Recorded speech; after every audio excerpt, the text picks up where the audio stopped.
اچھا، گھر میں خامد اور بیوی کیا جماعت کے ساتھ نماز دونوں جماعت کروا سکتے ہیں؟ اس پر بھی ذرا روشنی ڈالیں. یہ سوال بھی ہم تک پہنچا ہے، چونکہ دونوں گھر میں ہوتے ہیں تو اگر وہ بھی جماعت کروا لیں تو یہ کیا ان کے لیے کرنا ٹھیک ہوگا یا نہیں؟ پہلی بات تو یہ ہے کہ مردوں کے لیے مسجد میں جماعت کے ساتھ نماز پڑھنا ضروری ہے، اس کو روٹین نہیں بنانا چاہیے.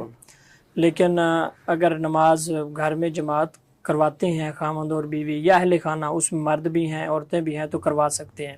حضور صلی اللہ علیہ وسلم نے بھی گھر میں جماعت کروائی ہے، نماز پڑھائی ہے. تو اس میں خامند اور بیوی اگر دونوں اکیلے ہیں تو بھی پڑھ سکتے ہیں جماعت کے ساتھ. خامند جو ہے وہ جماعت کروائے گا اور اس کی بیوی جو ہے وہ اس کے ساتھ نماز پڑھے گی. اسی طرح اگر اہل خانہ زیادہ ہیں، 2-3 مرد ہیں 2-3 عورتیں ہیں، تو ان میں سے ایک شخص جماعت کروائے گا تو پیچھے مرد کھڑے ہوں گے اور پچھلی صف میں عورتیں کھڑی ہوں گی. تو اس میں جو چیز مد نظر رکھنی چاہیے کہ خامند کو کم از کم نماز کے مسائل جو ہیں اور جماعت کے، تو اس کو جو بنیادی ہے نا اس حد تک ان کو علم ہونا چاہیے، تو کروا سکتے ہیں.